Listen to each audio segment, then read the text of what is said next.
Sir, एक और भारत तथा खाड़ी सहयोग परिषद की बैठक रियाद में हुई तो दूसरी ओर अबू धाबी के युवराज भारत आए। इस सब का क्या रणनीतिक महत्व है? नीरज जी, जो गल्फ का जो महत्व है, रणनीतिक और बाकी जो महत्व है, खाली रणनीतिक तो अब जो है बढ़ गया है, मैं कहूँगा जी बहुत है। देखिए, जो जिनकी आप बात कर रहे हैं, जीसीसी गल्फ कोऑपरेशन काउंसिल के जो 6 देश हैं, जी जिसमें United Arab Emirates, Saudi Arabia, Kuwait, Bahrain, आपका ओमान और कतर, ये 6 देश आते हैं। हालांकि गल्फ़ का नाम लेते हैं तो इराक भी आता है, लेकिन इराक जो है गल्फ़ कोऑपरेशन काउंसिल का में नहीं है। ये 6 देश हैं और 6 देश अगर आप देखिए तो ये आपको अच्छी तरह पता है, दर्शकों को पता होगा कि ये कितने संपन्न देश हैं। जी 6 के 6 जो हैं, हर एक कोई एमिरेट है, कोई शेख है, इनमें मतलब जितने भी लोग हैं, और पूरे देश कितने उनके, मैं कहूँगा कि पर कैपिटा देख लीजिए, उनके हर एक चीज़ देख लीजिए, लाइफस्टाइल देख लीजिए, और इन देशों में कोई ऐसा देश नहीं है जो कट्टर इस्लामिक जो कहते हैं वो है, वो नहीं है इसमें। जी बिल्कुल। ये देश हर एक चीज़ अपने लोगों को हर एक सुविधा दे रहे हैं। जी हाँ, Islam as a way of life, धर्म वो ले रहे हैं, अपना रहे हैं, है उनके पास, लेकिन बाहर भी जाते हैं, बाहर से भी सीखते हैं, अपनी भी चीज़ लोगों को दिखाते हैं। तो मतलब उसमें कोई कट्टरता नाम की चीज़ नहीं है उनके, और इसीलिए बहुत संपन्न है ये देश सभी। अब जहाँ तक आप बात करें, देखिए भारत का, आप अगर कुछ साल पहले जाएंगे, 15-20 साल 25 साल ले लीजिए पहले, 20-25 साल पहले, तो भारत का इतना महत्व नहीं था गल्फ़ में। जी गल्फ़ में भारत अगर जाना जाता था तो इसलिए कि बहुत सस्ती लेबर आ रही है, जी चीप लेबर, सस्ती लेबर, लोग जाते थे वहाँ, एक तरह से कटोरे लेके वहाँ पर जी काम करते थे। जी अविकसित देश माना जाता था कि भारत अभी विकसित नहीं है, उस लेवल का नहीं है, जी वो अपने लेवल में भी नहीं समझते थे जी पहले। और वहाँ पर यह था कि भारत में तो हिंदू मुसलमान आपस में बराबर नहीं है, दंगे हैं, बाकी चीज़ें हैं। तो ये सब मेंटलिटी ले करके वहाँ लोग पहले चलते थे।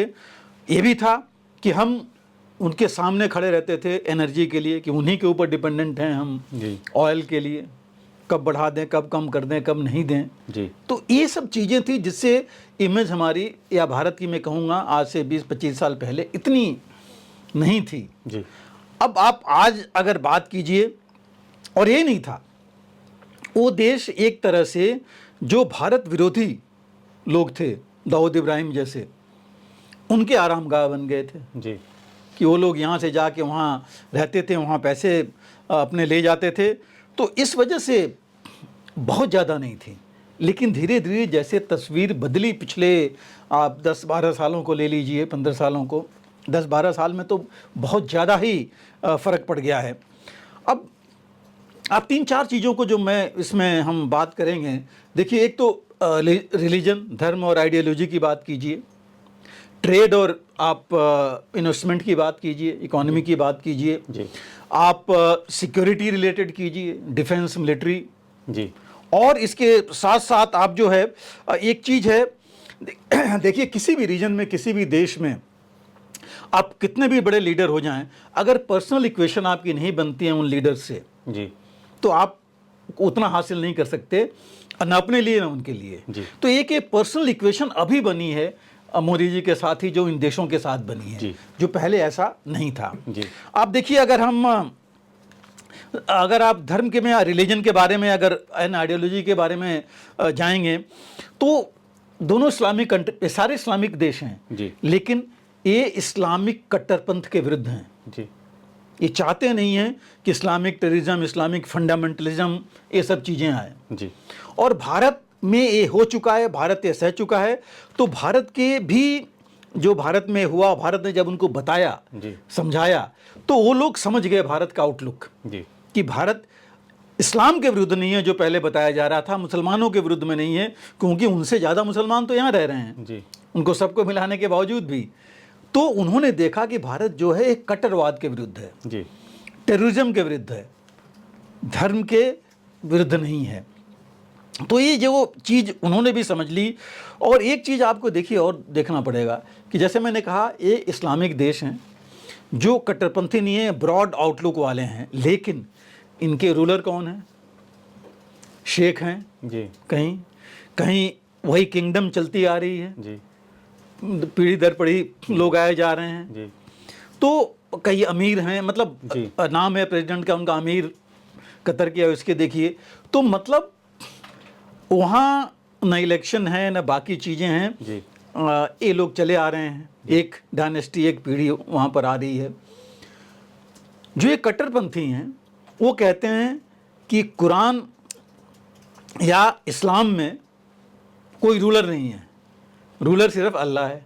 जी अब अगर ये चीज़ कट्टरपंथी लेके आएंगे वहाँ पर तो ये लोग तो कहीं के नहीं रहेंगे। जी तो ये जितने देश हैं जहाँ पर जितने ये लोग अभी हैं रूलर्स हैं, वो तो उनको गद्दी छुड़वा देंगे, नहीं रह पाएंगे। तो कभी नहीं चाहते हैं, ये भी नहीं चाहते हैं कि ये इस्लाम जो है कट्टरपंथ इस्लाम वहाँ पर आए। जी तो ये एक बड़ी चीज़ उनके लिए भी जो उभर के नहीं आती, बट अंडरलाइन तो ये है, जी। नीचे वो जरूर ये भी सोचते हैं जी। कि ये चीज़ भी हो सकती है ऐसे, जैसा कि ईरान में हुआ था। जी एग्जाम्पल है सामने, तो मतलब कोई मैं नई चीज़ें नहीं है, जी। ये चीज़ जरूर अंडरलाइन उनमें है। और उनके लोग भी देखिए इनके बहुत प्रॉस्परस हैं। जैसे मैंने कहा कि वो जो है खुले दिमाग वाले हैं, ब्रॉड माइंडेड हैं, वो नैरो उसमें नहीं रहते, कट्टरपंथ में नहीं आते। जी। तो वो भी नहीं चाहते हैं कि ऐसी शक्तियाँ ऐसी चीज़ वहाँ आएँ। और यही कारण है कि जब वो समझ गए भारत के आउटलुक को कि भारत में क्या हो रहा है, भारत क्यों ऐसे चल रहा है, जी। तब उन्होंने, चाहे अगर वो OIC की मीटिंग हो, कहीं भी इस्लामिक कंट्रीज वाली मीटिंग या कहीं भी हो, वहाँ अब इस मुद्दे की बात नहीं करते जो पाकिस्तान हमेशा भारत के विरुद्ध करता रहता था। जी। वो चीज़ आप देख रहे हैं, आपको पता है। पहले अब वो भारत के एक बार हमारे विदेश मंत्री भी गई थी वहाँ पर, वहाँ सुषमा बात जी, करने जी, के लिए। जी। तो इस लेवल पर हम आ गए हैं जी। कुछ सालों से, क्योंकि ये चीज़ वो समझ गए हैं, देख चुके हैं। और उन्होंने देखा कि भारत तो एक टारगेट बन गया है इस्लामिक फंडामेंटलिस्ट का। जी। उन्होंने अल कायदा और ISIS को देख लिया कि वो क्या करते हैं, जी और बाकियों का नहीं, खुद मुसलमानों का वो क्या करते हैं। जी धर्म के नाम पर वो कैसी कट्टरता दिखा करके औरतों का, बच्चों का, चाहे बाकियों का क्या करते हैं हालत। जी। तो ये चीज़ देख करके वो अब जहाँ तक पहुँच गए हैं, जिस प्रॉस्पेरिटी लेवल पर पहुँच गए, नीचे नहीं जाना चाहते। जी। तो वो ये चीज़ समझ गए हैं। और इस वजह से दूसरी चीज़ देखिए, हमारे पास एनर्जी के भी बड़े ऑप्शंस हो गए हैं, हम एक पर डिपेंडेंट नहीं हैं। जी हालांकि काफ़ी सैंक्शंस अमेरिका ने जो ईरान पर लगाए, बाकी देशों पर लगाया, लेकिन इनके साथ नहीं है। अभी भी एनर्जी हमारी आ रही है और वो देनों को इच्छुक हैं। जी आप कतर ले लीजिए, चाहे सऊदी अरेबिया ले लीजिए, सभी तैयार हैं। ऑल्टरनेटिव एनर्जी, भारत इसमें बहुत ज़्यादा आगे बढ़ रहा है। जी चाहे सोलर है, चाहे आप ग्रीन एनर्जी ले लीजिए, हाइड्रोजन ले लीजिए, हाइड्रोकार्बन, मतलब वो हाइड्रोकार्बन से दूर जा रहे हैं अब। जी तो इनको भी है कि बाद में क्या होगा, अगर AC में रहेंगे तो ये चीज़ कहाँ जाएगी। तो वो जो है इसमें इन चीज़ों को देखते हुए वो प्रॉस्पेरिटी पर बढ़ना चाहते हैं, टेररिज्म पर नहीं। और भारत और यूनाइटेड अरब एमिरेट्स ने तो एग्रीमेंट साइन किया हुआ है इंटेलिजेंस शेयरिंग के लिए, जी इसके ऊपर कि कोई टेररिस्ट अगर भारत से वहाँ जाता है और भारत के विरुद्ध है तो उसके ऊपर जो उन्होंने ये एग्रीमेंट साइन किया हुआ है। और देखिए साथ में ये भी कहूँगा, जहाँ तक रिलीजन की बात हो रही है, कि अब हिंदू वे of life, Hindu way of life को एक्सेप्ट किया जा रहा है। और इसीलिए देखिए इतना भव्य मंदिर इनॉग्रेट हुआ था यूनाइटेड अरब एमिरेट्स में। आपको याद है कि प्रधानमंत्री गए थे हमारे, जी फरवरी में गए थे। इतने बड़े भव्य मंदिर का इनॉग्रेशन कैसे हो गया? वो इसी वजह से हुआ कि आप उनको समझ गए हो, हम उनको समझ रहे हो, हमको समझ रहे हैं हिंदुइज्म वे ऑफ लाइफ को। और शायद सऊदी अरेबिया ने भी, अब वहाँ भी मंदिर बनने के आसार हैं कि वहाँ भी बन सकता है। तो ये चीज़ इतने इस लेवल पर पहुँच जाएगी, शायद ही किसी ने पहले सोचा था। न उन्होंने ना हमने, दोनों चीज़ वो चलेगी। तो हम इस लेवल पर हमारे रिलेशंस उनके साथ पहुँच गए हैं। और जहाँ तक हम स्ट्रेटेजिक और सिक्योरिटी या डिफेंस की बात करें, देखिए उन्होंने देख लिया है भारत की बढ़ती ताकत इस फील्ड में। जी। और ये भी देखा है कि भारत ने अपनी इस बढ़ती ताकत को किसी के ऊपर नहीं टारगेट किया है। पाकिस्तान को देखिए बिल्कुल छोड़ दिया है भारत ने। और जो भी प्रोडक्शन हो रहा है वेपन्स एमुनिशन का, भारत ने बोला है कि हम सबके साथ शेयर करना चाहते हैं। ग्लोबल साउथ का लीडर भारत ऐसे नहीं बन गया, उन्होंने भी देखा है। तो इस मामले में उनको समझ में आ गया कि भारत से उन्नत चीजें बाहर से बहुत कम रेट में मिल सकती हैं इनको। और इसीलिए देखिए भारत का जो मिलिट्री फोर्स प्रोजेक्शन है हर जगह, चाहे आप देखिए हम सर्जिकल स्ट्राइक्स किए अपने अगल बगल, हमारे नेवल प्रेजेंस देखिए, ब्लू वाटर नेवी बनने जा रहे हैं, एयरफोर्स हमारी जाके बाहर के इतने देशों में एक्सरसाइज कर रहे हैं हम। इनके साथ यूनाइटेड अरब एमिरेट्स और सऊदी अरेबिया के साथ तो हमने अभी एक्सरसाइज की है इसी साल जनवरी में और फरवरी में। तो इस लेवल की चीजें आ गई वहां पर, क्योंकि उन्होंने भारत की उभरती ताकत को ये समझा है, देखा है। और दूसरी जो स्ट्रेटेजिक इंडिपेंडेंस की पॉलिसी है भारत की कि हम शांति के पक्षधर हैं, हम चाहते हैं सभी देश स्ट्रांग बने, वो चीज जो है भी इनको ठीक लगी है, तभी जो है भारत के साथ इस चीज में आना चाहते हैं। हालांकि आप देखिए चीन, रूस, अमेरिका सब उनके साथ जा रहे हैं, लेकिन फिर भी इन्होंने भारत को सिलेक्ट किया। और जो डिफेंस प्रोडक्शन और उसका इंफ्रास्ट्रक्चर भारत ने अब बना लिया है, उसमें भी उनको देख करके वो इम्प्रेस हुए हैं।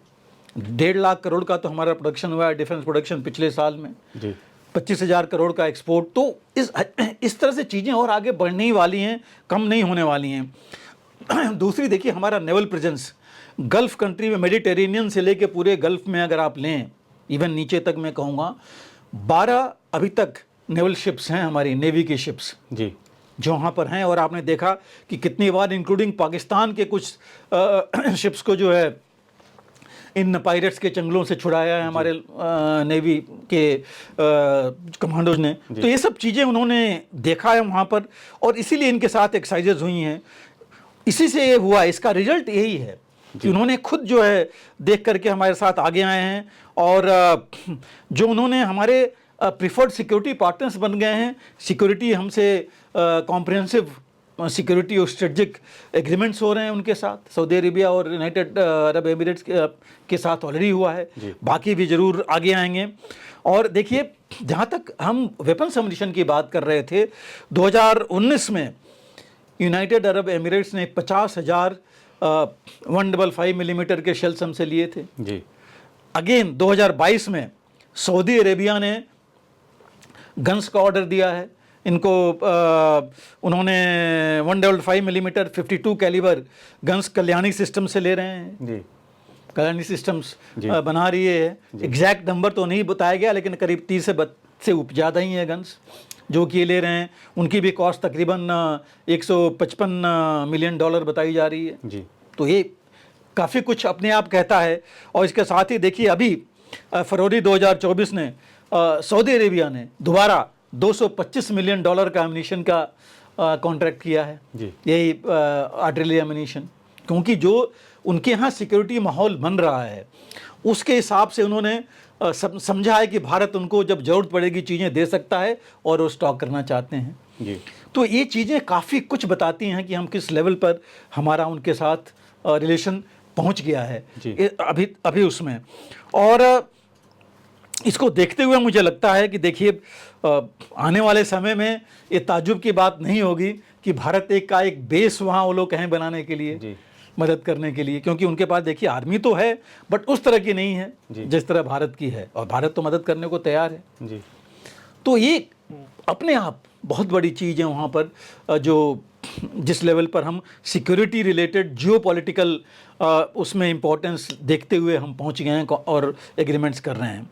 अब देखिए इकॉनमी और ट्रेड में अगर हम आते हैं तो आज की मैं बताऊं आपको 2022-23 का जो हमारे पास आंकड़ा है वो कहता है कि इनके साथ गल्फ जो कोऑपरेशन काउंसिल के जो देश हैं उनके साथ हमारा ट्रेड तकरीबन 16% था, 15.8 या 16% तकरीबन है, जो कि कंप्लीट पूरा यूरोपियन यूनियन से ज़्यादा है।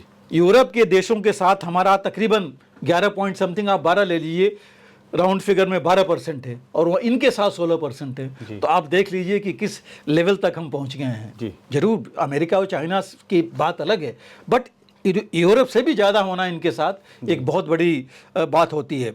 और यूनाइटेड अरब एमिरेट्स के साथ तो मोदी जी ने already free trade agreement sign कर रखा है। उसकी वजह से हमारे 99% एक्सपोर्ट जो हैं उनके ऊपर ड्यूटी नहीं लगती है, जो यूनाइटेड अरब एमिरेट्स में जा रहे हैं। तो इस लेवल तक का देखिए हम पहुंच गए हैं।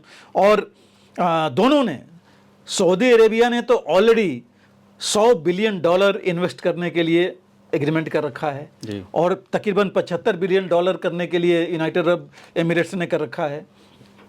अभी जो है भारत ने फ्लोटिंग रेट चार्ज पर ऑयल की जो है यूनाइटेड अरब एमिरेट से कॉन्ट्रैक्ट किया है। मतलब अगर जो अभी रेट है क्रूड का अगर $80 से ज़्यादा हो जाता है तब भी भारत को बहुत ज़्यादा नुकसान नहीं होने वाला, वो फ्लोटिंग रेट पर चलेगा और उससे जो है हमें तकरीबन $6 बिलियन का फ़ायदा होगा। तो आप देखिए कि हम किस लेवल पर जा रहे हैं और रिजर्व भी हम उनसे ले रहे हैं। कुछ वहाँ रखेंगे अपने रिजर्व और बाकी हम रिजर्व्स अपने पास, तो आपको पता ही है कि हमने बना रखा है अपने देश में। तो इसके अलावा यूनाइटेड अरब एमिरेट्स जो है तकरीबन $5 बिलियन जो है वो इन्वेस्ट करने जा रहा है इसमें लिस्टेड और अनलिस्टेड कंपनीज में, इंक्लूडिंग रिलायंस। तो इस तरह की चीज़ें इस लेवल पर अब देखिए हम पहुँच गए हैं और कॉन्फिडेंस इतना ज़्यादा हो गया है इन देशों के साथ और भारत के साथ। जहाँ तक मैं बात कर रहा था डिप्लोमेसी और पर्सनल इक्वेशन की, जो अभी हो रहा है, हमारे फॉरेन मिनिस्टर जो वहाँ गए हैं और जिस तरह का उन्होंने भाषण दिया वहाँ, आप देखिए कि शायद ही आज तक किसी ने बोला हो। वेस्ट को भी उन्होंने टारगेट किया, अमेरिका को लेकर सबको टारगेट किया है और उन्होंने यहाँ तक कहा कि हम ही हैं कि एक दूसरे की मदद कर सकते हैं। तो एक बहुत बड़ी ये चीज़ वहाँ पर हुई है। और जैसे मैंने शुरू में भी कहा कि हमारे प्रधानमंत्री की जो पर्सनल इक्वेशन इन देशों के साथ हुई है, आप यही देखिए कि यूनाइटेड अरब एमिरेट्स में वो 7 बार दौरा कर चुके हैं और वो भी आ जाते हैं वो लोग शॉर्ट नोटिस पर। सऊदी अरेबिया में गए, आप देखिए कतर से, आप कतर की लीजिए तो कतर से आप देखिए कि जो हमने हमारे 8 नेवी के लोग थे जिनको डेथ सेंटेंस हो गई थी वहाँ के कोर्ट से, उनको वापस लाने में सक्षम हुए। तो किस लेवल में पहुंच गए हैं, एक बहुत बड़ी बात है। मुझे पता है कि दर्शक इसे जरूर अप्रिशिएट करेंगे कि इतनी चीज़ें हो रखी हैं उसमें। I2U2 है, चाहे इंडिया जो हमने जो मिडिल ईस्ट इकोनॉमिक कॉरिडोर की जो बात हो रखी है जो यूरोप तक जाएगा, वो भी है। जब भी उसमें आगे बढ़ते हैं, जिस लेवल पर मेरे ख्याल से इस वॉर की वजह से रुका हुआ है, लेकिन ये भी आगे बढ़ना था। तो कुछ चीज़ें ऐसी हैं जो कि जो हमने मंदिर कंस्ट्रक्शन की बात की, जो एक्सट्रेडिशन हुआ है, आपको पता है सऊदी अरेबिया से एक हमारे जो वांटेड कुछ लोग थे 2, वो भी वहाँ से वापस ले आए हैं। तो ये सब चीज़ें बहुत बड़े लेवल तक उनके साथ ये हो रखा है कोऑपरेशन। और ये देखिए स्पेसिफिक था, India gulf cooperation council meeting थी। हालांकि इसके बाद जो है यूरोप से भी है, आई थिंक वो 3 महीने के बाद नवंबर वगैरह में उनके साथ है। तो ये एक बहुत बड़ी चीज़ है। लेकिन देखिए ऐसा नहीं है कि कुछ डिफरेंसेस नहीं है, कुछ चैलेंजेस नहीं है। मैं डिफरेंसेस तो नहीं कहूँगा, कुछ चैलेंजेज हैं कि जो अभी भी रिजॉल्व करने हैं। एक देखिए सबसे बड़ा है कि बहुत ज़्यादा हमारी वर्क फोर्स वहाँ है इन मिडिल ईस्ट के देशों में। उनकी कंडीशंस के बारे में, उनके लाइफस्टाइल लिविंग के बारे में, उनको जो उनके साथ व्यवहार होता है उसके बारे में, उनकी डिग्निटी के बारे में, रिस्पेक्ट के बारे में जो उनको मिलना चाहिए, उसमें बहुत ज़्यादा कमी है। और उसकी भी बात होती रहती है, हो रही होगी और ज़रूर इसमें आगे बढ़ेगा। दूसरा, जो एंटी इंडिया, जो हमारे भारत के खिलाफ जो कई हैं जो इस्लामी फोबिया वाली बात फैला रहे हैं, वो अभी भी लगे हुए हैं ये चीज़ वहाँ पर करने के लिए। तो उनके ऊपर भी कुछ की फंडिंग भी शायद वहाँ से आ रही हो, जो ऐसे लोग हैं, तो उस पर भी बातचीत करनी पड़ेगी। और ये चूँकि हमारे अगल बगल में फैल चुके हैं, पाकिस्तान, बांग्लादेश, आप म्यांमार, आप नेपाल, इधर से ही आते जाते हैं लोग हमारे, तो उसको भी थोड़ा देखना पड़ेगा। जो चैलेंज चीन की तरफ आ रहा है, चीन काफ़ी कुछ कोशिश कर रहा है। चीन ने ही देखिए यूनाइटेड अरब एमिरेट्स और सऊदी अरेबिया को मिलाया, हालांकि उससे आगे बहुत ज़्यादा नहीं बढ़ पाया, बट उसको भी देखना पड़ेगा। अमेरिका अपना पूरा वर्चस्व चाहता है उस इलाके में, जी तो वो भी देखना पड़ेगा। तो ये जो कुछ चीज़ें हैं, प्लस ये भी थोड़ी सी बात उन लोगों के दिमाग में है जो डाली जा रही है कि भारत इजराइल और हमास के लड़ाई में प्रो इजराइल है। जी हालांकि भारत ने साफ बोला है कि हम शांति प्रस्ताव चाहते हैं, शांति चाहते हैं, और ये भी नहीं चाहते कि जो चीज़ हमास ने की वो हो, कट्टरता उस तरह की नहीं होनी चाहिए। जी तो ये जो कुछ चीज़ें हैं जिस पर ध्यान देना पड़ेगा, और जिस तरह हमने बात की, जितने आगे हम बढ़ चुके हैं, इससे आगे चल के बहुत फ़ायदा होने वाला है दोनों का, गल्फ़ को भी जो जीसीसी के देश हैं और भारत को भी। जी बिल्कुल सर। अगर आप भी लेना चाहते हैं देश दुनिया की तमाम जानकारी तो आज ही सब्सक्राइब करें हमारे चैनल को। साथ ही नीचे दिए बेल आइकन को जरूर दबाएं ताकि हर अपडेट आप तक पहुंच सके।